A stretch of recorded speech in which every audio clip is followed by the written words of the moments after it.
Bismillahirrahmanirrahim.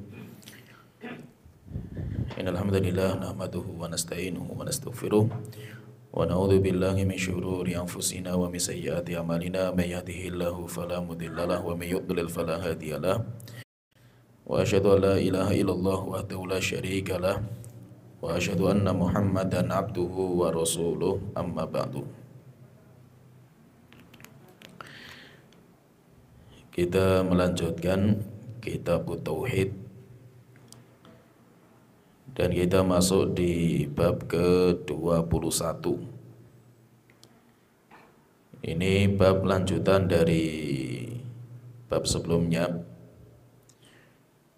di mana sebelumnya penulis membuat bab kerasnya larangan orang yang beribadah kepada Allah di kuburan orang soleh. Jadi pembahasan kita masih berkaitan dengan kuburan.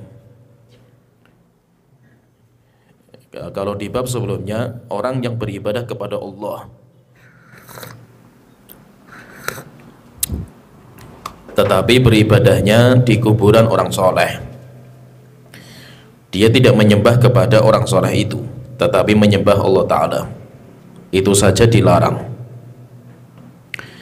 Apalagi kalau sampai menyembah kepada orang soleh yang dikuburkan. Di bab ini sekarang, di bab ke-21, penulis mengatakan babu maja'a annal ghuluwa fi quburi solihin yusayyiruha awthanan tu'badu min dunillah. Bab bahwa ghulu, berlebihan di dalam mengagungkan kuburan orang soleh, akan menjadikan kuburan itu sebagai berhala yang akan disembah selain Allah Ta'ala. Maksudnya dalam bab ini penulis ingin memberikan sebuah ilmu kepada kita bahwa berlebihan kepada kuburan itu bahaya. Kenapa? Karena berlebihan kepada kuburan orang soleh lama-lama akan menjadikan kuburan sebagai berhala yang disembah oleh manusia. Kenapa? Karena kesyirikan terjadi itu tidak langsung. Kesyirikan terjadi akan melalui proses, di mana proses pertama itu tidak kesyirikan, tetapi pembuka kesyirikan biasanya pengagungan yang berlebihan.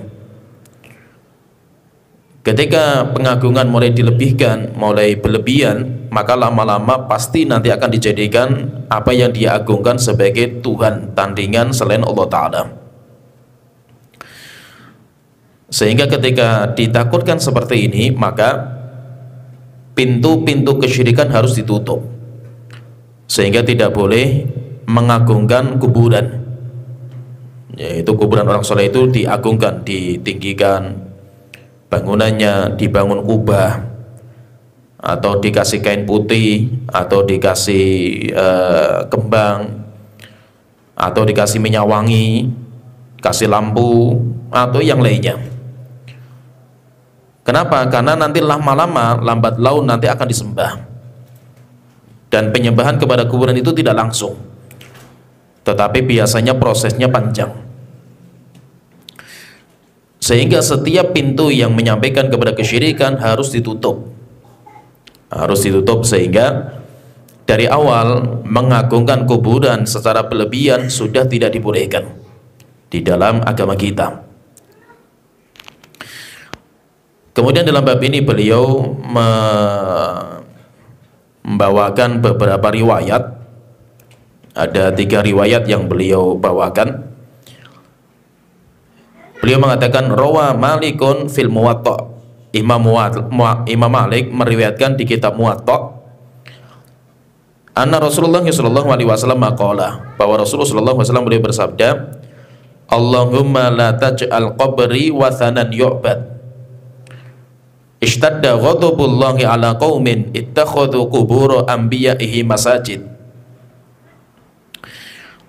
Rasulullah sallallahu alaihi wasallam beliau berdoa, wahai Tuhanku, janganlah engkau jadikan kuburanku sebagai berhala yang disembah. Ishtadda ghadabullah ala qaumin, sungguh keras sekali kemurkaan Allah kepada orang-orang ittakhadhu qubur anbiya'ihi masajid, yang menjadikan kuburan Nabi sebagai masjid. Kemudian yang kedua, Walid bin Jaririn bisanadihi an Sufyan, dan Imam Ibnu Jarir At-Tabari dengan sanad beliau sampai kepada Sufyan an Mansur, dari Mansur an Mujahid, dari Imam Mujahid, ketika menafsirkan firman Allah Ta'ala, afara'aitumul Lata wal Uzza, di surat An-Najm ayat 19. Apakah kamu tidak melihat tentang Lata dan Uzza, wa manata tsalitsatal ukhra, dan Manat yang ketiga, yaitu tiga berhala yang sangat dimuliakan sama bangsa Arab, Lata, Uzza, dan Manat. Qala, maka Imam Mujahid beliau mengatakan, kana yalutu lahumus sawiq famata. Siapa sih Lata itu? Yaitu Lata, Uzza, Manat. Lata itu siapa? Lata adalah orang soleh, orang yang dermawan, orang yang baik, yang biasanya ketika musim haji beliau bikin roti dibagi kepada jamaah haji. Famata, kemudian beliau meninggal dunia. Fa'akafu ala qabrihi, akhirnya orang-orang iktikaf semedi di kuburnya beliau, yaitu orang pada berdiam diri di kuburan beliau, lama-lama disembah. Wa kadza qala Abul Jauza an Ibnu Abbas, demikian juga dikatakan oleh Imam Abul Jauza dari Abdullah bin Abbas radhiyallahu anhuma, beliau mengatakan kana yalutus sawiqa lil hajj. Lata dulunya dia itu adalah orang soleh yang dermawan, membikin roti dibagi kepada jamaah haji. Kemudian yang ketiga, wa Ibnu Abbas radhiyallahu anhuma qala, dari Abdullah bin Abbas radhiyallahu anhuma berkata, la'ana Rasulullah sallallahu alaihi wasallam zairatil kubur. Rasulullah melaknat wanita-wanita yang menziarahi kuburan, wal muttakhidina 'alaihal masajid was suruj, dan orang-orang yang membikin masjid di atas kuburan dan bikin lampu sebagai penerang bagi kuburan. Rawahu Ahlus Sunan, hadis ini dikeluarkan oleh para ulama perawi kitab-kitab sunan, yaitu pengarang kitab sunan itu Sunan Tirmidzi, Nasai, Abu Dawud, Ibnu Majah, itu namanya pengarang kitab sunan. Nah, ini yang dibawakan oleh penulis berkaitan dengan bab yang beliau bawakan tentang larangan berlebihan kepada kuburan orang soleh, karena nanti lama-lama nanti akan menjadi berhala, akan menjadi sesembahan selain Allah Ta'ala. Al-ghulu yang disebutkan oleh penulis, yaitu beliau mengatakan di sini di dalam babnya itu, baja'a annal ghuluwa, sikap ghulu. Ghulu itu berlebihan. Apa maksudnya ghulu atau berlebihan? Itu maksudnya, kata para ulama, mujawazatul had, melampaui batas, batas kenormalan. Yaitu maksudnya apa? Namanya makhluk tetap dia itu makhluk, tidak bisa melebihi batas kadar makhluk. Sehingga yang ada, perkara yang ada itu cuma dua, dia khalik, pencipta, atau dia itu makhluk yang diciptakan. Sehingga tidak mungkin ada dua pencipta, itu nggak mungkin. Tidak mungkin ada banyak Tuhan, itu nggak mungkin. Kenapa? Karena Tuhan itu harus satu, tidak mungkin Tuhan itu banyak. Sehingga orang yang ghulu itu berlebihan sampai mengangkat sesuatu melebihi kadar manusia, sampai akhirnya dijadikan sebagai Tuhan, atau dijadikan sebagai anak Tuhan, atau dijadikan sebagai sekutu bagi Allah Ta'ala. Allah itu punya kongsi dalam mengatur alam semesta. Maka ini semuanya termasuk bentuk kesyirikan. Dan biasanya sikap ghulu seperti ini itu dimulainya dengan pengagungan. Jadi hulu itu nggak langsung. Orang itu tidak langsung hulu atau berlebihan, itu tidak. Awal kali itu mengagungkan. Mengagungkan orang soleh itu boleh, bahkan dianjurkan. Mengagungkan para nabi dan rasul itu harus. Tetapi pengagungan yang berlebihan, nanti berlebihan sampai akhirnya nanti akan memunculkan sikap hulu, melampaui batas sebagai batas kewajaran. Ketika sudah sampai hulu, maka akhirnya nanti sikap hulu ini akan menjerumuskan kepada kesyirikan. Sehingga hulu itu nanti bisa macam-macam. Hulu kepada malaikat, hulu kepada nabi, hulu kepada orang soleh, hulu kepada kuburan, hulu kepada keris, akik, bahkan bisa hulu kepada binatang. Hulu kepada binatang, misalkan kebo, binatang, orang bersikap hulu sampai menjadikan seakan-akan binatang itu sumber berkah, padahal barokah itu semuanya milik Allah Ta'ala. Maka itu hulu. Hulu kepada pohon besar, meyakini bahwa pohon besar bisa memberikan manfaat dan madarat, ini hulu, berlebihan. Karena bagaimanapun dia itu pohon, makhluk yang Allah telah ciptakan, sehingga tidak mungkin ada Tuhan tandingan Allah, itu nggak mungkin dalam alam semesta ini. Sehingga sikap hulu ini awal kalinya mesti disebabkan karena pengagungan. Sehingga pintu untuk sampai kepada sikap hulu berlebihan itu pasti dari awal pengagungan. Oleh itu Rasulullah sudah mengingatkan kepada kita. Rasulullah mengatakan, la tuturuni, kalian jangan itra. Itra itu mubalaghah fil madhi, berlebihan dalam memuji. Yaitu kalau memuji itu silahkan, karena harus memuji nabi, memuji orang soleh itu harus. Tetapi yang dilarang sama Rasul itu berlebihan. Kenapa? Karena kalau berlebihan itu nanti sikapnya itu akan muncul sikap hulu, melampaui batas. Kalau sudah sampai hulu, nanti akan menjadikan Tuhan tandingan Allah Ta'ala. Setelah itu, maka itu Rasulullah mengatakan, innama ana abdun, saya itu hanya seorang hamba. Faqulu, maka katakan tentang saya, Muhammad itu adalah hamba Allah dan Rasulnya. Sehingga Nabi Muhammad itu hamba, tidak bisa naik ke tingkatan lebih dari itu.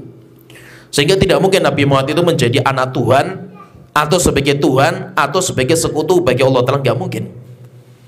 Sehingga Rasulullah sudah memperingatkan. Kenapa? Karena ini sudah terjadi di zaman dahulu, sebelum Islam. Yaitu sebelum Islam itu ada orang-orang yang hulu kepada orang soleh atau kepada makhluk yang mulia, sampai menjadikan makhluk itu lebih daripada tingkatan hamba, tingkatan makhluk. Seperti misalkan orang-orang kafir Quraisy, mereka hulu kepada malaikat, mereka berlebihan kepada malaikat, hulu sampai tingkatan melampaui batas kewajaran sebagai hamba makhluk, sampai akhirnya mereka mengatakan malaikat itu banatullah, anak perempuannya Allah Ta'ala. Demikian juga orang-orang Yahudi hulu, sampai akhirnya mereka menjadikan Uzair anaknya Allah Ta'ala. Demikian juga orang-orang Kristen hulu juga terhadap Nabi Isa. Ada yang mengatakan Isa itu Tuhan, ada juga yang mengatakan Nabi Isa adalah anak Tuhan. Sehingga karena sikap hulu kepada orang-orang yang mulia itu sudah ada sejak zaman dahulu. Akhirnya Nabi Muhammad tegas dalam masalah ini. Supaya apa? Supaya umat beliau tidak jatuh pada kesyirikan. Sehingga beliau tegas. Nah itu Rasulullah melarang orang berlebihan kepada orang soleh, berlebihan kepada nabi, itu tidak dibolehkan. Kenapa? Karena lama-lama nanti akan menjadikan berhala, sesuatu itu menjadi berhala. Sehingga sebenarnya sikap hulu ini banyak, bukan hanya kepada kuburan orang soleh saja. Hulu itu bisa kepada kuburan, bisa kepada zat, bahkan mungkin masih hidup orang solehnya, atau kepada pohon, batu, bahkan kepada keris, akik, kepada lautan, kepada gunung, atau apa saja, sehingga sampai mengangkat di atas derajat makhluk yang Allah telah ciptakan. Nah, sehingga ketika orang itu hulu lama-lama, maka nanti dia itu akan menjadikan berhala, akan menjadikan sesembahan selain Allah Ta'ala. Maka beliau mengatakan di sini dalam babnya itu bab majaa annal ghuluwa, bab bahwa sikap hulu melampaui batas dalam mengagungkan kepada kuburan orang soleh, yusayyiruha authanan, akan menjadikan kuburan itu sebagai wathan. Wathan itu berhala. Ada dua istilah yang hampir mirip, tetapi berbeda. Yang pertama ada namanya sonam. Ada namanya sonam. Sonam itu patung. Asnam, ya, jamaknya itu asnam. Jadi ada namanya sonam, jamaknya asnam. Kalau itu artinya patung. Kemudian juga ada namanya wathan, jamaknya authan. Itu namanya berhala. Kalau di bahasa kita di Indonesia dinamakan dengan berhala. Dan itu semuanya ada di Al-Quran, ada penamaan wathan, kemudian penamaan asnam itu ada. Seperti misalkan Nabi Ibrahim, beliau mengatakan kepada kaumnya, kepada bapaknya dan kaumnya, sebagaimana Allah Ta'ala berfirman di dalam surat Al-An'am ayat 74, diskusinya Nabi Ibrahim dengan bapaknya. Bapaknya namanya Azar. Wa idh qala Ibrahimu li abihi Azar. Ingat ketika Nabi Ibrahim mengatakan kepada bapaknya yang bernama Azar, atattakhidhu asnaman alihah. Bapakku, apakah engkau menjadikan patung-patung sebagai sesembahan? Ini araka wa qaumaka fi dhalalim mubin. Saya telah melihat engkau wahai bapakku dan kaum engkau berada pada kesesatan yang nyata. Nah, itu disebutkan di dalamnya itu dinamakan dengan asnam, yaitu patung. Kalau bahasa kita itu patung. Demikian juga di dalam Al-Quran ada juga penyebutan wathan atau authan. Seperti misalkan Allah Ta'ala berfirman di dalam surat Al-Ankabut ayat 25. Wa qala innama takhadtum min dunillahi authanan. Katakan kepada mereka, wahai Muhammad, sesungguhnya yang kalian jadikan sebagai sekutu Allah itu adalah authanan. Authanan itu berhala. Sehingga dua-duanya itu ada namanya wathan, ada namanya sonam. Terus bedanya apa antara wathan itu berhala kalau bahasa kita, dengan sonam, kalau sonam itu patung? Bedanya apa? Bedanya itu kata para ulama, kalau patung dibikin memang untuk disembah, sehingga ada pemahatan, dipahat, kayu dipahat atau batu dipahat, dibikin kepalanya, dibikin tangannya, badannya, dibikin memang untuk disembah, dibikin untuk disembah. Nanti modelnya itu mereka karang dengan otak mereka, sehingga kepalanya itu modelnya kayak apa ya, misalkan kepalanya itu seperti kepala manusia, sehingga matanya kayak manusia tetapi hidungnya kayak misalkan kayak gajah. Itu kan mereka karang sendiri, nggak ada bentuk di alam nyata seperti itu, nggak ada. Nah, itu jadi sesuatu yang mereka bikin, bentuknya itu mereka bikin dan tujuannya untuk disembah sama mereka, maka itu dinamakan dengan patung, bukan dinamakan berhala, tapi dinamakan dengan patung. Sedangkan wathan atau berhala sesuatu yang aslinya bukan untuk disembah, tapi datang orang untuk menyembahnya. Seperti pohon nggak dibikin untuk disembah, tapi tiba-tiba datang orang-orang datang ke pohon yang besar sekali, setelah itu menyembahlah di pohon itu sesajen. Maka pohon ini namanya bukan patung, karena dibikin bukan untuk disembah. Pohon itu ya biasa, ya sesuatu dari alam semesta lah itu.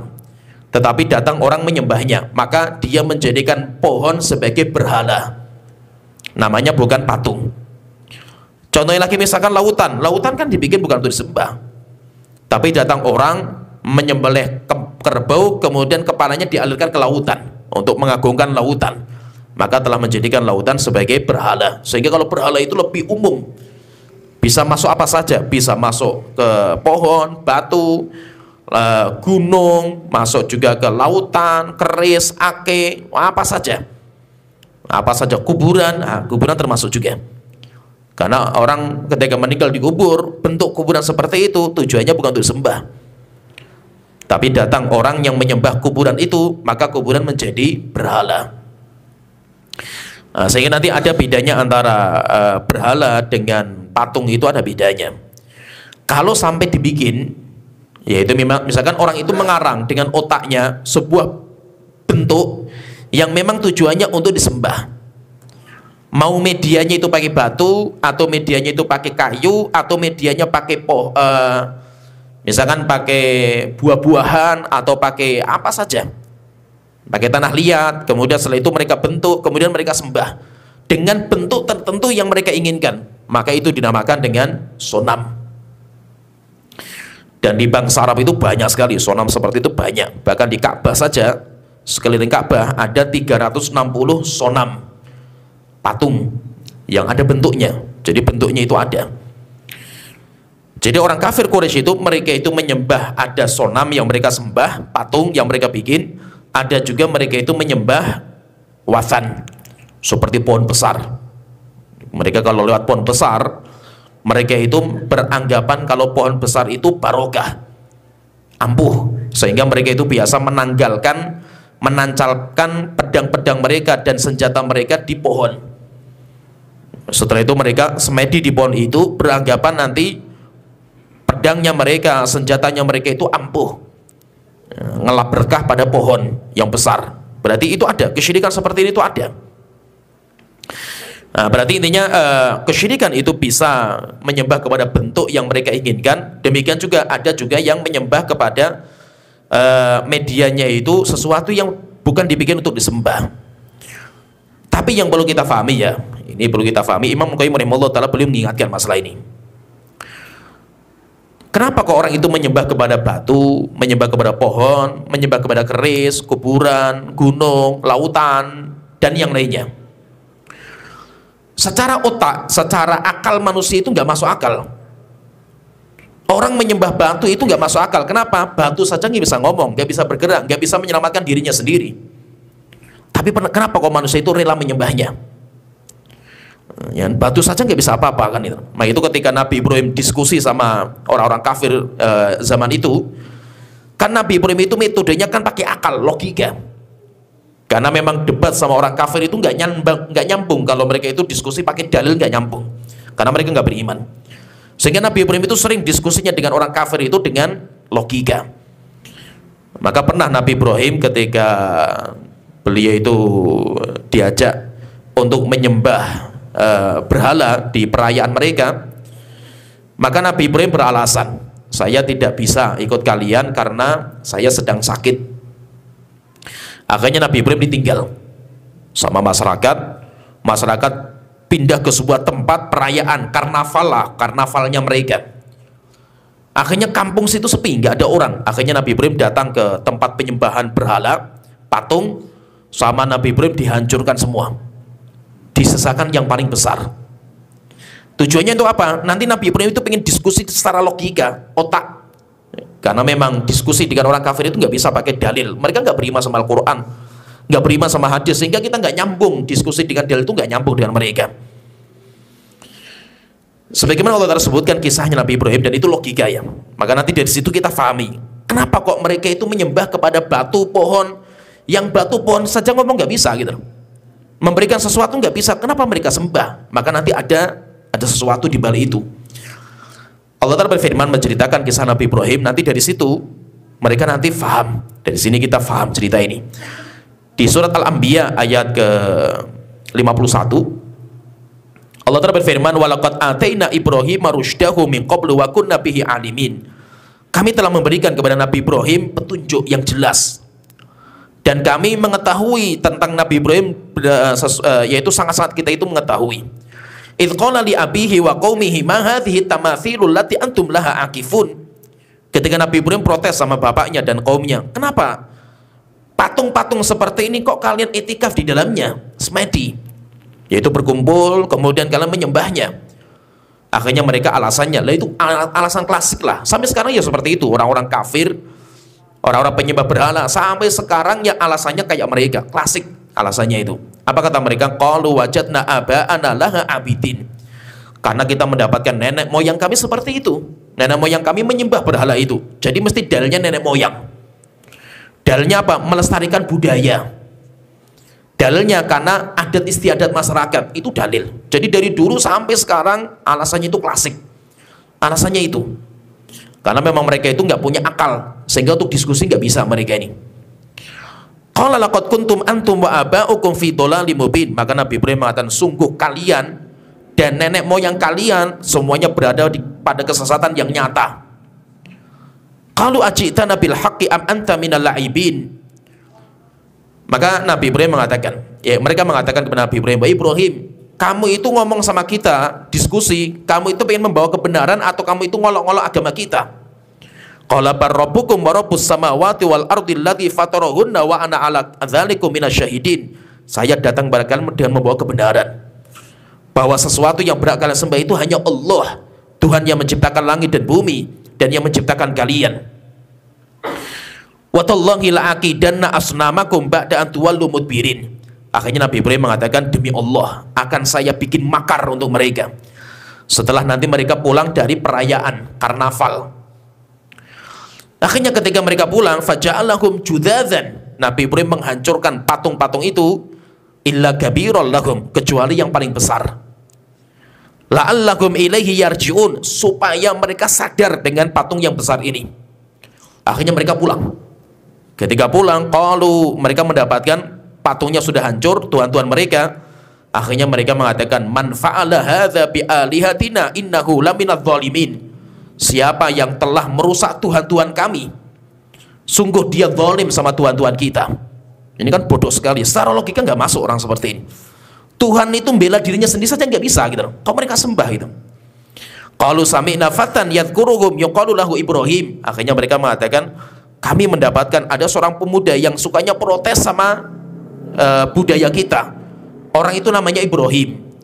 Qalu fa'tu bihi ala a'yunin nasi la'allahum yasyadun. Sudah, bawa saja ke sini Ibrahim. Kita tanya di semua masyarakat, yaitu biar masyarakat semuanya menyaksikan. Akhirnya ketika Nabi Ibrahim didatangkan, ditanya, qalu a'anta fa'alta hadza bi alihatina ya Ibrahim. Wahai Ibrahim, apakah benar kamu yang merusak Tuhan-Tuhan kami ya Ibrahim? Qala bal fa'alahu kabiruhum hadza. Maka Nabi Ibrahim diskusinya, beliau mengatakan apa? Enggak, yang merusak itu kan yang paling besar, wong dia masih ada. Fas'aluhum in kanu yantiqun, coba tanya kepada yang besar patung itu kalau dia bisa ngomong. Faraja'u ila anfusihim, akhirnya mereka saling menatap. Yaitu gimana cara kita tanya sama patung ini, dia nggak bisa ngomong, batu. Ya, faqalu innakum antumudz zalimun. Setelah itu mereka mengatakan, kita itu memang keliru ini, kita zalim kita ini. Mosok kita itu menyembah patung yang dia sendiri saja, Tuhan kita itu nolong dirinya saja nggak bisa, tapi tokoh-tokohnya tetap membantah. Akhirnya apa kata tokohnya? Tsumma nukisu ala ru'usihim, diyakinkan. Akhirnya mereka mengatakan, laqad alimta ma haula'i yantiqun. Mereka ngomong sama Nabi Ibrahim, Ibrahim, kan kamu tahu bahwa berhala kita nggak bisa ngomong, nggak bisa ditanya. Maka Nabi Ibrahim mengatakan, qala afata'buduna min dunillahi ma la yanfa'ukum syai'an wa la yadhurrukum. Kenapa kalian itu menyembah kepada sesuatu selain Allah, di mana sesuatu itu nggak bisa memberikan manfaat kepada kalian dan madarat? Uffil lakum, omong kosong kalian semua ini, kata Nabi Ibrahim. Walima ta'buduna min dunillah, dan semua itu omong kosong, sia-sia sesembahan kalian. Afala taqilun, kenapa kalian nggak berakal? Akhirnya emosi mereka. Ya itulah namanya orang-orang bodoh itu seperti itu. Mereka nggak bisa bicara dengan logika, nggak bisa bicara dengan akal, nggak bisa. Sehingga nanti kaidahnya mereka, kalau kalah akal mainnya okol, kalah akal mainnya okol mereka. Maka mereka mengatakan, qalu harrikuhu wansuru alihatakum in kuntum fa'ilin. Bakar saja Nabi Ibrahim dan kita tolong tuhan-tuhan kita. Nah, jadi kalau kita perhatikan kan nggak masuk akal. Tuhannya itu nggak bisa membela diri, Tuhan mereka saja perlu ditolong, kan nggak mungkin bisa disembah. Nah itu kalau dilihat secara logika ya, Al-Imam Ibnu Qayyim beliau menyebutkan, nggak mungkin masuk akal manusia orang nyembah pohon, nyembah batu, nyembah kuburan, itu nggak mungkin. Batu nggak bisa diajak bicara, pohon nggak bisa apa-apa. Demikian juga kuburan hanya cuma tanah gundukan, di mana dalamnya ada orang mati. Terus apa kelebihannya apa? Maka ada sesuatu yang menyebabkan mereka itu menyembah berhala. Maksudnya apa? Yang perlu kita pahami, bahwa yang mereka inginkan itu bukan berhala. Yang mereka inginkan itu bukan batunya, bukan pohonnya, bukan lautnya, bukan gunungnya, bukan kuburannya. Tetapi yang mereka inginkan itu adalah isinya. Jadi mereka itu meyakini bahwa sesuatu yang mereka agungkan ada titisan, ada sesuatu yang menitis di dalamnya. Lah titisan itulah yang mereka muliakan, yang mereka minta, yang mereka harapkan itu titisannya, bukan batunya. Sehingga batu, pohon, kuburan itu cuma media. Itu cuma media, tetapi ada sesuatu yang menitis di tempat itu. Nah, tinggal titisannya itu siapa? Nanti alirannya berbeda-beda. Alirannya bisa berbeda-beda. Misalkan gini, misalkan orang menyembah kepada patung. Bukan patungnya yang mereka inginkan, karena kalau patung cuma batu, apa manfaatnya batu? Tapi mereka itu beranggapan bahwa batu di dalamnya itu ada titisan yang menitis, lah itu yang mereka cari, itu yang mereka harapkan. Terus titisannya siapa? Nah, maka titisannya itu bisa bermacam-macam, alirannya beda-beda. Kalau zamannya Nabi Ibrahim, mereka menyembah berhala, menyembah patung. Patung itu adalah titisan bintang. Karena kalau zaman Nabi Ibrahim itu syiriknya mereka itu menyembah bintang, sehingga ada namanya ramalan bintang, dan mereka meyakini bahwa bintang yang mengatur dunia, alam semesta itu bintang. Sehingga patung, medianya patung, tapi itu titisan bintang. Sedangkan kaumnya Nabi Nuh alaihissalam sama-sama juga menyembah patung mereka. Tapi bedanya, kalau kaumnya Nabi Nuh, mereka beranggapan bahwa patung itu titisan roh-rohnya orang soleh yang meninggal. Jadi roh-rohnya orang soleh yang meninggal dunia, mereka itu kalau dibikinkan sebuah media, patung, dan dinamakan dengan nama mereka, maka rohnya itu akan hinggap di patung itu. Sehingga kuburan itu bukan kuburan karena ada tanah gundukan yang mereka inginkan, bukan. Tapi karena ada sesuatu di dalam kuburan itu. Sehingga yang mereka inginkan itu apa? Sesuatu di dalamnya, bukan kuburannya, tanahnya. Sehingga tidak semua kuburan yang mereka agungkan. Kalau seandainya cuma kuburan saja, ngapain mereka jauh-jauh pergi keluar kota untuk mendatangi sebuah kuburan? Nah, di sini saja banyak kuburan. Bukan kuburannya yang mereka inginkan, tapi mereka yang mereka inginkan orang atau roh orang soleh yang ada dalam kuburan. Nah, sehingga mereka itu meyakini seperti itu, ada titisan yang menitis kepada sesuatu itu.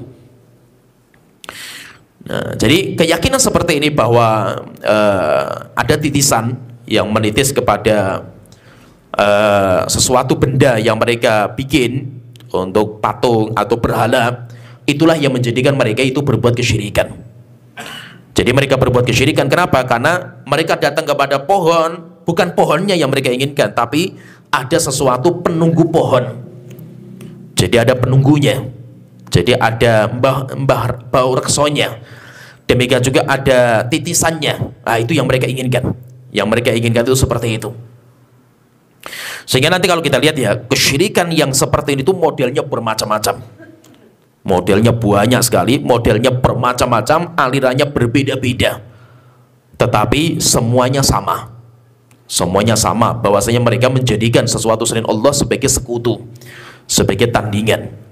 Sehingga mereka telah menjadikan sesuatu itu sebagai berhala-berhala yang Allah yang dijadikan sebagai tandingan bagi Allah Ta'ala.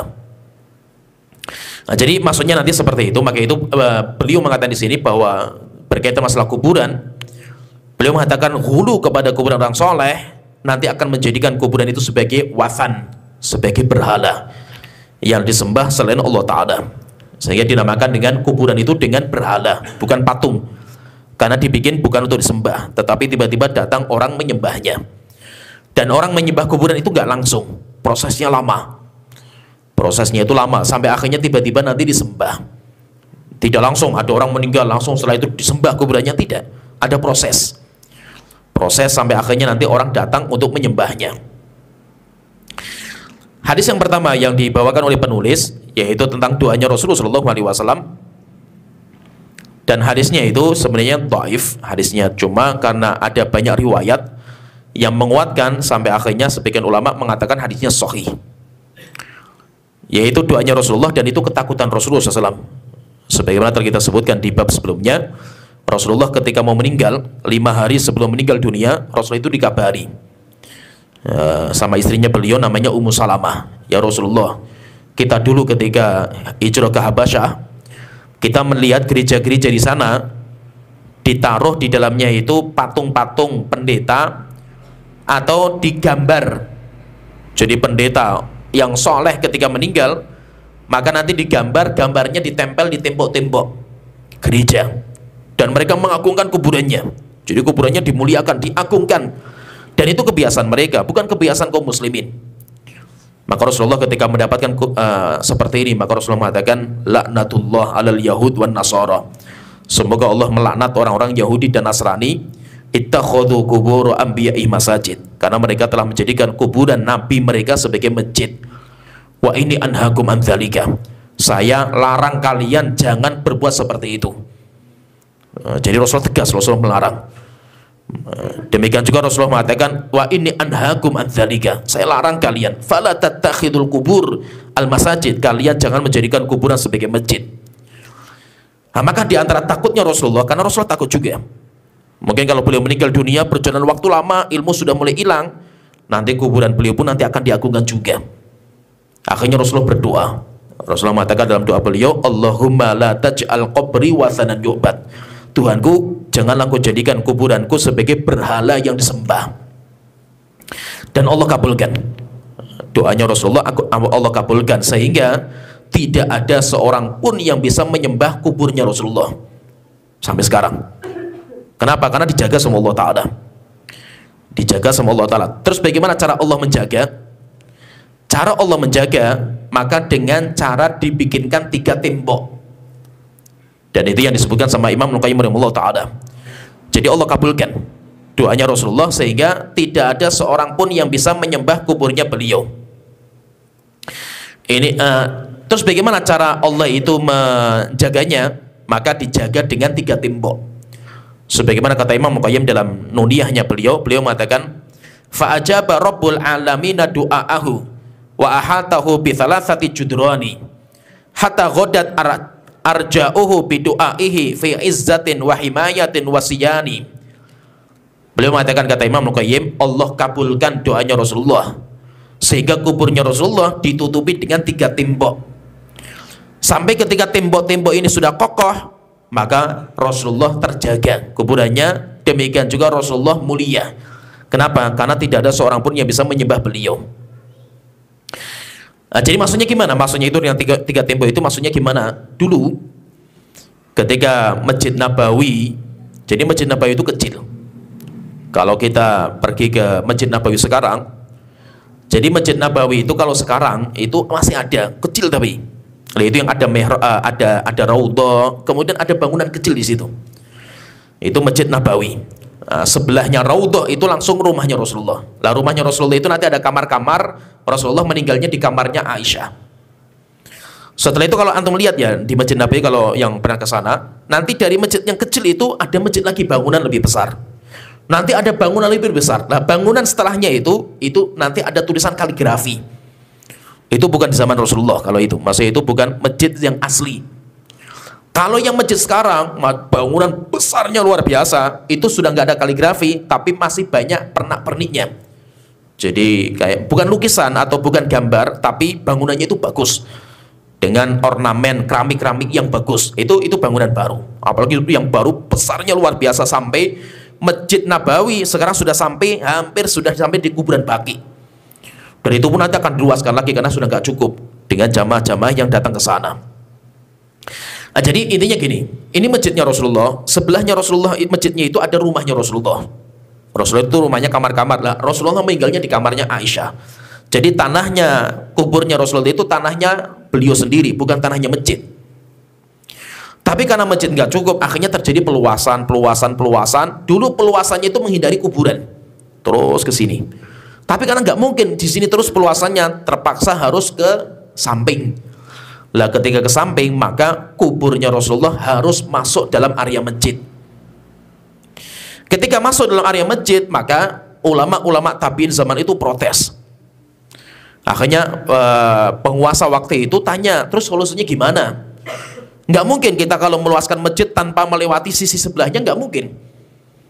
Ya itu kalau misalkan kita sholat di sini ya, kita menghadap kiblat, kan nggak mungkin meluasannya itu di kanan terus, kan nggak mungkin, harus ke kiri juga. Sehingga ulama-ulama tabi'in waktu itu memberikan nasihat, kalau pengen selamat, kalau mau diluaskan ke kiri, maka harus dikasih 3 tembok. Tembok masjid, tembok rumahnya Aisyah atau kuburnya Rasulullah, kemudian tembok penghalang, pembatas antara tembok masjid dengan tembok kuburan. Akhirnya dibikinlah 3 tembok ini sama pemimpin waktu itu, dan itu diridhoi sama para ulama. Sehingga sampai sekarang itu 3 temboknya itu masih ada. Sampai sekarang itu 3 tembok. Nah, itu kalau kita misalkan ke Raudhah. Raudhah itu apa sih? Raudhah itu taman surga maksudnya. Itu karena Rasulullah sendiri mengatakan baiti wa mimbari raudhatun min riyadil jannah. Antara rumahku dengan mimbar masjid maksudnya itu ada raudhah, taman dari taman surga. Orang kalau ke Masjid Nabawi masuk raudhah, setelah itu selesai keluar, maka kalau keluar itu nanti akan melewati kuburnya Rasulullah. Dan nanti kalau dia melewati kuburnya Rasulullah itu ada 3 pintu, Rasulullah, Abu Bakar, Umar. Dan nanti disunahkan kita kalau melewati pintu itu nanti kita mengatakan assalamualaikum ya Rasulullah, assalamualaikum ya Abu Bakar, assalamualaikum ya Umar. Nah, kita disunahkan seperti itu. Tapi kalau kita pahami, pintu ini kalau dibuka itu masih ada tembok lagi, pintu lagi. Nanti pintu yang kedua kalau dibuka masih ada pintu lagi. Pintu yang ketiga kalau dibuka baru lihat kuburnya Rasulullah. Bisa lihat kuburnya Rasulullah, dan kuburnya Rasulullah itu biasa, cuma tanah gundukan. Yaitu tidak ada kijingnya, tidak ada kainnya, tidak ada ya macam-macam lah ornamen yang lain, itu nggak ada, biasa. Nah, itu Aisyah mengatakan, ya, kata Aisyah ketika Rasulullah sebelum meninggal dunia mengatakan seperti itu, maka Rasulullah mengatakan walaula dzalika, jika bukan karena Rasulullah melarang menjadikan kuburan beliau sebagai masjid, la ubriza qubruhu, kuburannya itu akan dibuka untuk umum sehingga orang keluar masuk itu boleh. Tetapi karena Rasulullah melarang, akhirnya para sahabat takut. Para sahabat saja ketakutan kalau nanti orang-orang datang menyembah kuburnya beliau. Akhirnya kuburnya Rasulullah itu ditutup, sehingga tidak boleh seorang itu masuk dalam kuburnya Rasulullah, nggak boleh. Waktu itu karena itu kamarnya Aisyah, maka yang megang kuncinya Aisyah, sehingga tidak boleh sembarangan orang masuk ke dalamnya, nggak boleh. Karena kamar bentuknya itu kamar, maka tidak luas. Rasulullah dikuburkan itu masih ada tempat. Maka setelah Abu Bakar meninggal dunia, Abu Bakar dikuburkan di sampingnya Rasulullah, tapi tidak mau sejajar. Abu Bakar mengatakan, saya nggak mau sejajar. Nanti kalau saya dikuburkan, tolong saya dikuburkan di bawahnya Rasulullah. Jadi Rasulullah, Abu Bakar ke bawah. Kemudian di situ masih ada satu tempat. Aisyah itu sudah memesan, ini nanti untuk saya tempat ini kalau saya meninggal dunia. Akhirnya ketika Umar bin Khattab ditikam sama Abu Lu'lu'ah al-Majusi yang namanya Fairuz. Jadi Fairuz, nama orang yang membunuh Umar itu namanya Fairuz. Fairuz itu bahasa Persia. Kalau yang dikenal di kita namanya Abu Lu'lu'ah al-Majusi, tapi aslinya itu namanya Fairuz. Nah, jadi ketika dia membunuh Umar bin Khattab pingsan. Ketika sudah tahu alamat kematian bagi Umar kan bersyukur kepada Allah Ta'ala, alhamdulillah, Allah kabulkan doa saya. Nah, akhirnya kan ditanya, Umar, kau berdoa apa? Maka beliau mengatakan, saya berdoa untuk mati syahid di dalam kota Madinah. Karena Umar kan gak bisa keluar untuk berjihad. Umar itu pengen mati syahid, tapi nggak bisa karena beliau pemimpin, nggak boleh keluar dari kota Madinah. Maka beliau berdoa, Tuhanku, matikan saya dengan mati syahid tapi di dalam kota Madinah, di jantungnya kota. Dan Allah kabulkan, sehingga Allah datangkan orang yang membunuh beliau. Daripada beliau yang keluar, maka Allah datangkan orang yang akan membunuh beliau. Akhirnya ketika beliau itu sudah tahu akan meninggal, maka beliau minta sama anaknya, nak, tolong bilang kepada ibunya Rasulullah, ibu kita, istrinya Rasulullah yaitu Aisyah, boleh nggak Umar dimakamkan di sebelahnya Abu Bakar? Nah, akhirnya ketika diizinkan, Aisyah menangis karena Aisyah itu pengen dikubur di situ bersama suaminya, bersama bapaknya. Tapi Aisyah mengatakan memang manusia yang paling dekat itu cuma 3, Rasulullah, Abu Bakar, dan Umar. Dan itu terkenal sekali lah kedekatan mereka. Akhirnya setelah itu diizinkan. Akhirnya ketika diizinkan, Umar bin Khattab tidak mau sejajar dengan Abu Bakar. Jadi Rasulullah, kemudian sebelahnya, di bawahnya Rasulullah itu Abu Bakar, sebelahnya Abu Bakar, di bawahnya lagi Umar. Jadi 3 orang itu kuburannya tidak setara. Jadi kuburannya itu tidak sejajar. Rasulullah, nanti Abu Bakar sebelahnya tapi di belakang, di bawahnya. Nanti Umar di sebelahnya Abu Bakar, di belakangnya, di bawahnya. Setelah itu Utsman ketika meninggal dunia pengen dikubur di situ, tapi nggak cukup tempatnya, karena tempatnya itu cuma kamar bukan rumah. Akhirnya setelah itu nanti Utsman bin Affan dikuburnya di Baqi. Dan sebenarnya tempat kuburan itu sudah diisyaratkan dalam sebuah hadis. Ada sebuah hadis sahih. Jadi sebuah hadis, dan ini kata para ulama, kata ulama tabi'in, Sa'id bin Musayyab mengatakan hadis ini sebagai penunjuk kuburnya mereka. Yaitu Rasulullah itu pernah masuk ke sebuah kebun, di kebun itu ada sumur, ada sungai yang mengalir lah, ada airnya. Setelah itu Rasulullah duduk memerintahkan kepada penjaga, tolong kamu jaga pintu gerbang, kalau ada orang izin jangan izinkan sampai kamu izin saya. Rasulullah itu waktu itu menjulurkan kakinya ke air dengan membuka pahanya. Setelah itu tiba-tiba datang Abu Bakar ngetuk pintu, maka penjaganya mengatakan, tunggu dulu, saya izin sama Rasulullah. Maka Rasulullah mengatakan, izinkan dan kabarkan kalau dia itu nanti masuk surga. Akhirnya Abu Bakar datang duduk sebelahnya Rasulullah. Setelah itu tiba-tiba datang Umar, maka penjaganya mengatakan, tunggu dulu ya Umar, saya minta izin dulu sama Rasulullah. Maka Rasulullah mengatakan, izinkan Umar masuk dan kabarkan dia nanti masuk surga. Setelah itu Umar bin Khattab datang, kemudian Umar duduk sebelahnya Abu Bakar. Setelah itu tiba-tiba Utsman bin Affan datang, maka penjaganya mengatakan, wahai Utsman, tunggu dulu, kamu jangan masuk sampai saya izin sama Rasulullah. Rasulullah mengatakan, wahai, berikan izin kepada Utsman untuk masuk, kabarkan dia masuk surga dengan ujian yang akan dia terima, ujian yang akan menimpa dia. Akhirnya ketika masuk, maka Utsman bin Affan mengatakan, innalillahi wa inna ilaihi rajiun, yaitu dia nanti akan meninggal dengan ujian yang akan ditimpakan kepada Utsman. Ujiannya apa? Dia akan dibunuh oleh kaum muslimin. Itu ujiannya. Lah ketika datang Utsman itu mau duduk sebelahnya Abu Umar, Utsman itu nggak cukup, tempatnya nggak cukup karena sumurnya itu kecil. Akhirnya Utsman bin Affan duduknya di depan mereka bertiga. Nah, maksudnya apa? Depan mereka bertiga, maksudnya di kuburan Baqi. Sehingga tempat duduknya mereka itu, kata Sa'id bin Musayyab, ulama tabi'in, beliau mengatakan ini sebagai isyarat akan kuburnya mereka berempat. Nah, jadi mereka berempat itu nanti kuburnya seperti Rasulullah, kemudian Abu Bakar, kemudian Umar, Utsman bin Affan nggak cukup untuk dikuburkan di situ, sehingga dikubur di kuburan Baqi. Nah, sehingga maksudnya di sini perlu kita pahami bahwa Nabi Muhammad dijaga sama Allah Taala, dikabulkan doanya sehingga dijaga sampai sekarang masih dijaga. Nah, itu Saudi Arabia kenapa dipilih sama Allah Taala? Karena memang mereka yang bisa menjaga kuburnya Rasulullah. Walaupun mereka dicaci maki Saudi itu dengan Wahabi dan yang lainnya, tapi mereka yang dipilih, bukan kalian, bukan yang lain. Sehingga orang mau protes, silakan Anda protes bagaimanapun protes, Anda nggak dipilih sama Allah untuk menjaga kuburnya Rasulullah. Yang dipilih sama Allah itu adalah pemerintah Saudi Arabia, dan mereka yang bisa menjaga kuburnya Rasulullah dari kesyirikan. Kenapa? Karena doanya Rasulullah SAW. Ya, adzan dulu.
Ya, kita lanjutkan.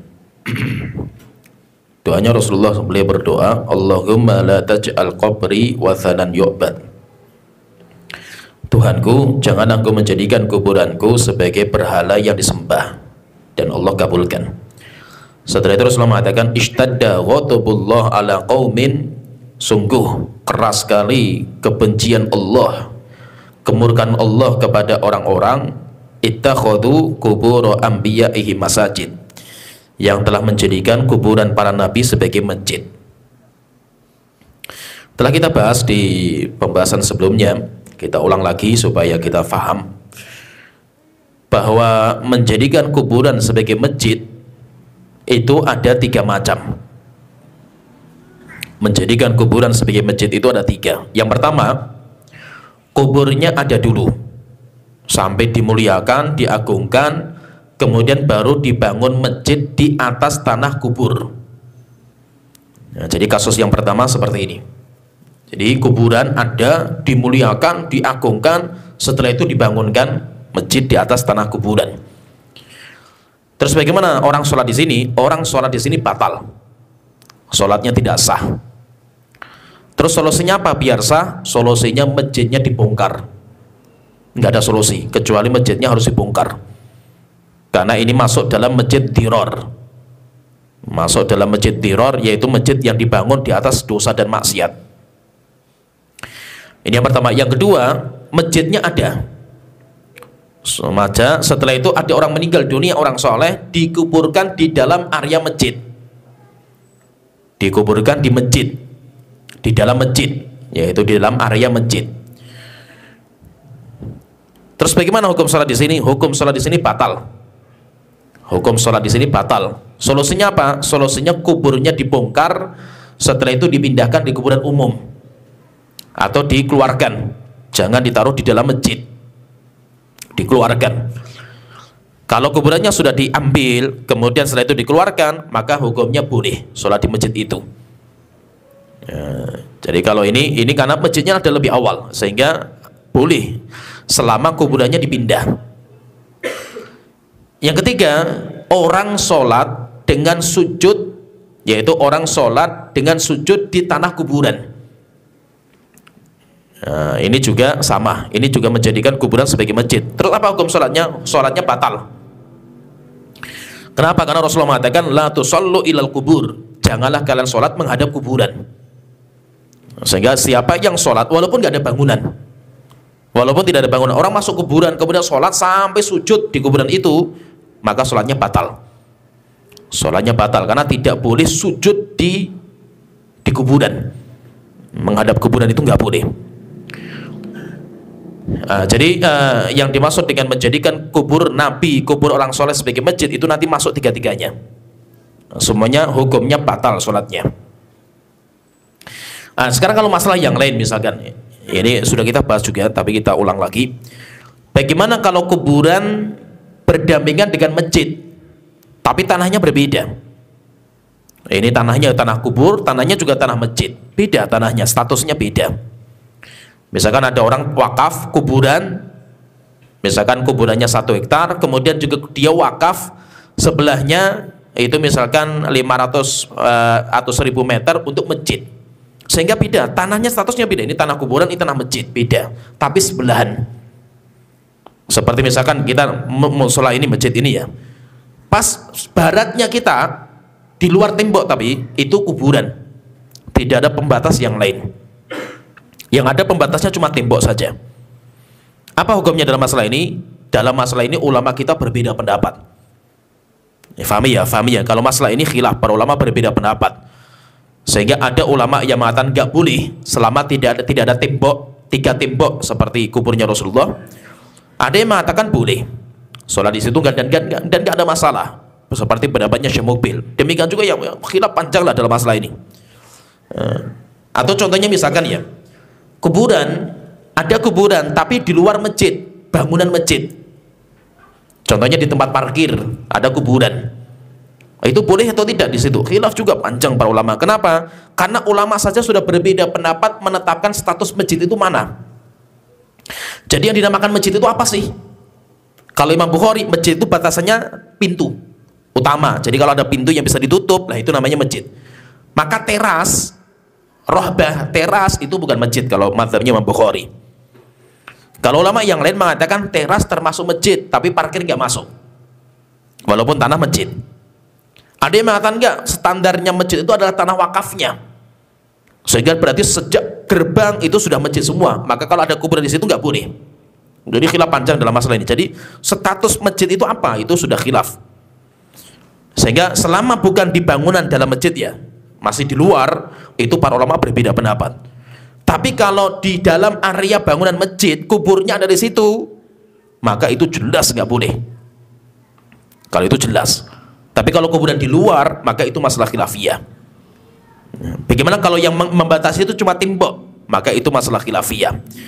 Terus bagaimana sikap kita? Sikap kita, maka saya katakan, sering saya katakan dalam masalah ini, kalau masih ada pilihan masjid yang lain, maka sholat di masjid yang lain. Misalkan ini masjid sebelah kita, depannya atau sampingnya itu ada kuburan, nggak ada pembatas yang lain. Kita kalau lihat jendela, ya itu kuburan. Tidak ada pembatas yang nggak ada tembok 3 atau yang nggak ada, langsung tanah kuburan. Tapi tanahnya beda, statusnya beda. Saya kita tanya sama orang yang wakaf dulu, orang-orang situ, oh enggak mas, ini beda wakafnya, ini wakaf masjid itu kuburan, beda. Bagaimana kalau seperti ini? Maka kalau seperti ini, jika memang ada masjid yang lain, maka sholat di masjid yang lain. Misalkan sholat Jumat, sholat jamaah, kalau masih ada masjid yang lain, cari masjid yang lain yang lebih aman. Tapi kalau tidak ada masjid yang lain, misalkan kita di kampung itu yang mengadakan sholat Jumat cuma masjid jami, masjid yang lain nggak ada. Masjid jaminya depannya kuburan, ya, itu gambarannya seperti itu. Terus bagaimana kalau antum nggak sholat di situ, nggak sholat Jumat karena nggak ada masjid yang lain? Nah, terus bagaimana kalau seperti ini? Kalau seperti ini, sholat Jumat di situ. Kenapa? Karena sholat Jumat, sholat jamaah lebih penting daripada masalah khilafiyah. Tidak boleh kita korbankan sholat Jumat dan jamaah gara-gara masalah khilafiyah. Kenapa? Karena ini masalah khilafiyah, paham ya? Ini masalah khilafiyah. Bukan kita remehkan masalah ini, tidak. Tapi masalah khilaf itu beda dengan masalah yang ulama kita sepakat, berbeda. Sehingga tidak boleh kita itu dalam masalah khilafiyah sampai meninggalkan sholat jamaah dan Jumat. Misalkan gini, kunut subuh misalkan, gara-gara imamnya kunut saya nggak mau sholat di masjid lah, itu malah nggak boleh. Ya, sholat subuh berjamaah lebih penting daripada masalah khilafiyah kunut subuh. Kenapa? Karena masalah sholat subuh berjamaah itu nggak ada khilaf. Nggak ada ulama yang mengatakan sholat subuh berjamaah itu nggak disunahkan, nggak ada. Minimal semuanya menganjurkan. Ada yang nanti sampai 5 pendapat dalam masalah, ada yang mengatakan wajib, ada yang mengatakan fardu ain, ada yang mengatakan sunnah muakkadah. Tidak ada yang mengatakan nggak dianjurkan. Sepakat para ulama. Maka tidak boleh sesuatu yang disepakati tentang baiknya digugurkan gara-gara masalah khilafiyah. Itu nggak boleh. Bahkan Imam Ahmad sampai menjuluki ahlul bidah, siapa yang meninggalkan sholat gara-gara berbeda pendapat dengan imam, itu termasuk sesuatu ahlul bidah. Kenapa? Karena sholat Jumat, sholat jamaah itu sholat yang penting, sehingga tidak boleh kita batalkan gara-gara masalah-masalah khilafiyah seperti itu. Kecuali kalau ini masjid dibangun di atas tanah kuburan yang dimuliakan, nggak boleh. Berarti kalau seperti ini, kalau nggak ada sholat Jumat yang lain, gugur kewajiban, karena sholat di situ batal. Nah, sehingga kita nggak boleh sama sekali sholat di situ, nggak boleh. Kalau nggak ada tempat yang lain, ya berarti gugur kewajiban kita sholat Jumat, karena nggak ada masjid yang lain. Tapi kalau ada masjid yang lain, cari masjid yang lain. Pertanyaan lagi, kalau seandainya kita nggak tahu, kita sholat di situ, selesai sholat, lihat, aduh ada kuburan depannya, terus bagaimana hukum sholat kita? Sholat kita sah. Sholat kita sah. Jadi diulang nggak harus diulang. Tidak harus diulang. Sholat kita sudah sah. Kecuali nanti setelah kita tahu, jangan diulangi. Nah, setelah kita tahu, jangan diulangi. Tapi kalau kita nggak tahu, nggak ada masalah. Kemudian yang berikutnya yang dibahas oleh penulis di sini berkaitan dengan orang yang mengagungkan Lata. Lata itu orang soleh, ketika meninggal orang pada mendatangi kuburannya sampai mereka itu iktikaf di kuburan. Lama-lama Latanya disembah. Nah, jadi penyembahan itu nanti penyebabnya mesti seperti itu. Sehingga menunjukkan apa? Menunjukkan nanti intinya mencari tempat-tempat yang keramat, bisa kuburan, bisa petilasan orang soleh yang dinamakan dengan makam. Makam itu petilasan, atau tempat-tempat yang dulu itu sangat dihormati, jadi tempat-tempat yang sangat dimuliakan. Menyengaja datang ke situ untuk ibadah itu hukumnya terlarang. Maksudnya gini, contohnya ya, misalkan dulu Rasulullah itu pernah misalkan datang ke Gua Hira, ya jelas ceritanya. Boleh nggak kita itu sekarang mendatangi Gua Hira, ngelap berkah tempat itu? Nggak boleh, karena lama-lama nanti akan menjadi berhala. Nah, itu nggak boleh. Maka dinamakan dengan tatabu athar, mencari-cari tempat petilasan orang soleh, baik itu tempat petilasannya Nabi atau orang soleh atau siapa saja, bukan kuburan ya, apalagi kuburan. Petilasan saja yang nggak ada kuburan saja nggak boleh, apalagi yang ada kuburannya. Oleh karena itu Umar bin Khattab radhiyallahu anhu, beliau sangat benci sekali dengan orang-orang yang mencari-cari petilasan orang soleh, apalagi petilasannya Rasulullah. Sebagaimana disebutkan dalam banyak cerita tentang Umar. Contohnya misalkan Isa bin Yunus, beliau mengatakan, Amara Umar bin Khattab biqat'i syajaratil lati buyi'at tahtahan nabiyyu. Umar bin Khattab pernah menebang pohon dinamakan dengan pohon Ridwan, di mana dulu Rasulullah pernah membaiat para sahabat di bawah pohon itu. Idh yubayyi'unaka tahta syajarah, ketika orang-orang, yaitu ketika engkau membaiat orang-orang, yaitu para sahabat, wahai Muhammad, di bawah pohon itu. Lah pohonnya itu masih ada. Akhirnya orang pada datang ke pohon di situ, kemudian duduk situ, ibadah di situ. Sama Umar, setelah itu dipotong sama Umar pohonnya. Kenapa? Li'annan nas kanu yadhabuna fayusalluna tahtaha, karena orang pada sholat di bawah pohon itu. Akhirnya sama Umar dipotong, sehingga tidak boleh sholat di situ. Kenapa? Karena nanti akan lama-lama dijadikan sebagai berhala. Contohnya lagi misalkan Umar bin Khattab, ini cerita yang lain dari Ma'rur bin Suwaid, dia bercerita, Sholaitu ma'a Umar bin Khattab bi tariqi Mekkah. Saya pernah sholat bersama Umar ketika jalan pergi ke Mekah, yaitu ketika kita itu sedang mau umroh, kita sholat di sebuah jalan, sholat subuh. Thumma ra'an nas yadhhabuna madzahib. Setelah kita itu selesai sholat subuh, orang itu pada mencar, ada yang ke sana, ke sana, ke sana, pada sholat di sana, di sana, di sana. Akhirnya Umar bin Khattab bertanya, aina yadhhabu haula, pada kemana mereka pergi?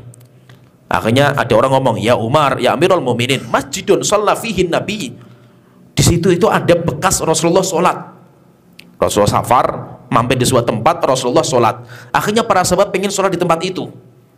Maka Umar bin Khattab kata beliau, innama halaka man kana qablakum bimithli hadza, hancurnya umat-umat sebelum kalian karena sebab seperti ini. Kanu yattabi'una athara anbiya'ihim, mereka itu mencari petilasan nabi mereka. Wa yattakhidunaha kana'is wa biya'an, setelah lama-lama nanti dijadikan sebagai gereja atau tempat ibadahnya orang-orang Yahudi. Setelah itu beliau mengatakan, faman adrakathu sholatu fi hadhil masajid, siapa saja yang mendapatkan waktu sholat di tempat ini, ya silahkan sholat, tapi jangan disengaja. Falyusalli wa man la falyamti. Tapi kalau kita itu lewat dan kita bukan di waktu sholat, ya jalan saja. Jangan kita tuju, jangan kita itu jauh-jauh datang ke situ hanya untuk sholat. Disebutkan kenapa? Karena petilasannya Nabi misalkan, nggak boleh. Demikian juga dalam sebuah riwayat kisah Abul Aliyah, beliau bercerita, lama fatahna Tustur, ketika kami menaklukkan sebuah tempat namanya Tustur. Tustur itu dekat dengan Masjidil Aqsa. Wajadna fi baiti malil Hurmuzan sariron alaihi rajulun mayyit. Kami mendapatkan di rumah, sebuah rumah namanya rumah Hurmuzan. Rumah ini sangat diagungkan, jadi kayak bangunan. Di dalamnya itu ada ya kuburan orang soleh, dan orangnya itu, kuburnya itu, jasadnya itu nggak hancur, masih utuh. Inda ra'sih mushaf, di kepala kuburan itu ada mushaf, yaitu ada kitab suci. Kitab suci tapi bukan bahasa Arab, bukan Al-Quran, yaitu karena ini agama-agama sebelumnya. Fa'akhadnal mushaf, akhirnya Umar mengambil mushaf itu. Fahamalnahu ila Umar, setelah itu orang yaitu Umar mengatakan, wahai Ka'ab, tolong Ka'ab panggil ke sini, Ka'ab bin Ahbar. yaitu ahli bahasa, ahli agamanya mereka. Akhirnya kesama Umar, Umar mengatakan, wahai Ka'ab, tolong terjemahkan dengan bahasa Arab, artinya apa? Karena itu bukan bahasa Arab. Akhirnya sama Ka'ab diterjemahkan ini. Setelah itu Umar bertanya, kenapa kok mereka itu, orang-orang itu mendatangi kuburan itu? Yaitu rumah kayak bangunan kubah kayak itu, dalamnya ada kuburannya. Oh, karena di situ itu ada orang soleh yang meninggal. Setelah itu Umar bertanya, terus apa yang kalian yaitu kerjakan? Yo, mereka pada menyembah dan yang lainnya. Akhirnya malam harinya sama Umar dibongkar, kuburannya dibongkar sama Umar bin Khattab, dan beliau mendapatkan jasadnya masih utuh. Rupanya itu nama seorang nabi, namanya Daniel, yang meninggal sudah 300 tahun yang lalu, tapi jasadnya masih utuh, nggak berubah sama sekali. Setelah itu pagi harinya, yaitu malamnya itu setelah dibongkar, disimpan, setelah itu disembunyikan, kemudian setelah itu dibikinkan 13 kuburan, sehingga orang ketika bangun pagi hari kuburannya banyak, bingung mereka mana yang benar kan gitu. Akhirnya lama-lama ketika sudah orang itu lupa, setelah itu baru dihancurkan semua. Akhirnya orang mencari lagi nggak ketemu, Daniel itu sekarang di mana? Sudah nggak ada. Sama Umar disimpan di sebuah tempat di mana tidak ada orang yang tahu sama sekali. Tujuannya apa? Supaya orang itu tidak jatuh pada kesyirikan. Begitu intinya, yang paling banyak menjerumuskan pada kesyirikan itu ketika mencari-cari tempatnya orang soleh, baik kuburannya atau petilasannya. Nanti lama-lama nanti mesti akan dijadikan sebagai berhala. Kemudian yang terakhir, hadis yang terakhir dari Abdullah bin Abbas, beliau mengatakan Rasulullah melaknat zairatil kubur, wanita-wanita yang ziarah kubur, dan orang-orang yang menjadikan masjid di atas kuburan, demikian juga orang yang masang lampu di atas kuburan. Jadi yang dilarang itu 3, yang dilarang 3. Yang pertama berkaitan dengan wanita yang ziarah kubur. Boleh nggak wanita itu ziarah kubur? Boleh. Memang khilaf panjang dalam masalah ini. Ulama kita berbeda pendapat panjang dalam masalah ini. Wallahu alam, pendapat yang paling kuat, ziarah kubur bagi wanita boleh, tapi tidak boleh sering-sering. Aisyah pernah izin sama Rasulullah, ya Rasulullah, kalau saya ziarah kubur, doa saya apa? Maka Rasulullah mengajarkan doa, Assalamualaikum ya ahla diyar. Aisyah juga ziarah kubur kepada saudaranya, dan mendatangi kuburan saudaranya, dan boleh, dibolehkan. Tetapi Rasulullah melarang sering-sering ziarah kubur bagi wanita, karena fisik mereka, perasaan mereka itu nggak mampu, nggak kuat. Takutnya nanti mereka mengadakan niyahah atau meratap. Yang kedua, yang dilarang yang kedua, orang yang membuat masjid di atas kuburan, yaitu di atas kuburan itu di atas tanah kuburan, itu tidak dibolehkan. Yang ketiga, orang yang membuat lampu di kuburan sebagai penerang. Ini kalau dalam mazhab Syafi'iyah, demikian juga dalam mazhab yang lain, hukumnya dosa besar. Bikin kijing, demikian juga bikin bangunan di atas kuburan, demikian juga bikin lampu. Nah, ini hukumnya tidak dibolehkan. Kalau Imam Ibnu Hajar al-Haythami, beliau nanti memasukkan ini semuanya kepada dosa besar, kecuali kalau tanah kuburan itu menjadi jalan.